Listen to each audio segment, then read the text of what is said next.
पुसद मतदारसंघातील दुर्गम तांडा वस्तीतील मुलांनी केवळ मोठी स्वप्नेच पाहू नयेत, तर ती पूर्ण करण्यासाठी त्यांना गावातच हक्काचे व्यासपीठ मिळावे, या उदात्त हेतूने राज्यमंत्री इंद्रनील नाईक यांनी एक ऐतिहासिक पाऊल उचलले आहे.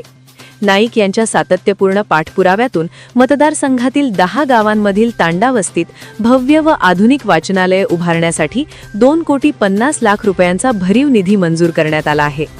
शिक्षणाची गंगा आता तांड्यापर्यंत. बंजारा समाज बहुल असलेल्या पुसद मतदारसंघात अनेक गुणवंत विद्यार्थी आहेत.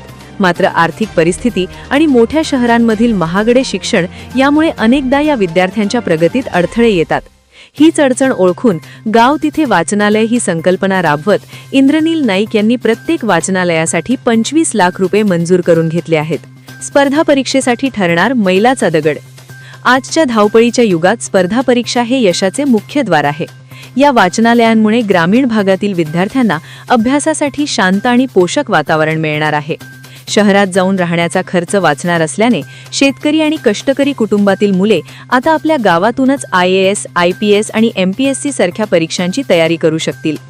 नाईक परिवाराचा शैक्षणिक वारसा.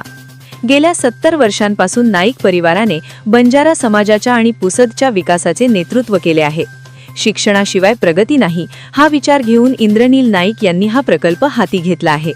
केवळ रस्ते आणि वीज नव्हे, तर बौद्धिक विकास हाच खरा विकास आहे, हे त्यांनी या निधीच्या माध्यमातून सिद्ध केले आहे.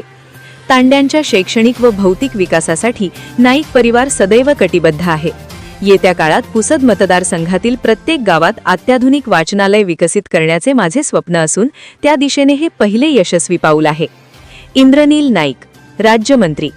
या निर्णयामुळे संपूर्ण मतदारसंघातून, विशेषतः विद्यार्थी वर्गातून राज्यमंत्री इंद्रनील नाईक यांच्यावर अभिनंदनाचा वर्षाव होत आहे.